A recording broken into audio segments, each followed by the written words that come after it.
হোলি তো শেষ হয়েছে, প্রায় বেশ কিছুদিন হয়েই গেছে। তবে হোলির ভিডিওগুলো পোস্ট করব করব করে আর করাই হচ্ছে না। তো চলো আজকে হোলির গেট রেডি উইথ মিটা তোমাদের সাথে শেয়ার করে নিই। তো এই তো আমি হোলি উপলক্ষে এই ফুল স্লিভ টপটা কিনেছিলাম আর তার সাথে পরেছিলাম এই স্কার্টটা। প্রত্যেক বছর সেই একই রকমের কুর্তি পরে যাই, তাই এবার ভেবেছিলাম কিছু একটা ডিফারেন্ট পরবো। তো যাই হোক, আমি হালকা করে একটু সাজগোজও করে নিয়েছিলাম। জানি এত মেকআপ করে কোনো লাভ নেই, একটু পর তো ভূত হতেই হবে। তবে মেকআপ তো আমাদের সব মেয়েদের ইমোশন, তাই অল্প হলেও তো করতে হবেই। তো আমি পরে নিয়েছিলাম এই সুন্দর কানেরটা আর তার সাথে একটা ওড়নাও নিয়েছিলাম। আর চুলটাকে ভালো করে বেনুনি করে নিয়েছিলাম। তো এই হচ্ছে আমার লুক, কেমন লাগছে জানিও। যাই হোক, নর্থ বেঙ্গলের সবচেয়ে বড় হোলি সেলিব্রেশন তো আমাদের এই বিধাননগরেই হয়, তাই সেজেগুজে চলে গিয়েছিলাম আমাদের বিধাননগর স্কুল মাঠে। তবে গত 2-3 বছর ধরে র্যালিতে আর বেরোই না, ডিরেক্ট মাঠেই যাই, যেখানে হাজার হাজার মানুষ একসাথে জড়ো হয়ে আনন্দ করি। এবছর তো মনে হয় আরোই মজা করেছি, প্রচুর নেচেছি, মানে প্রচুর। সব ফ্রেন্ডসরা একসাথে ছিলাম যে। আর প্রথমেই তো বলেছিলাম যে মেকআপ করে কোনো লাভ নেই, ভূত হতেই হবে।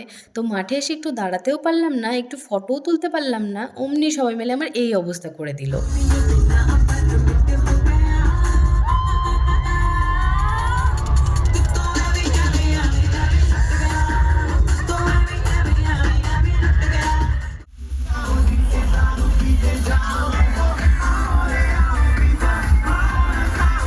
তো এই ছিল আমার হোলির ব্লগ।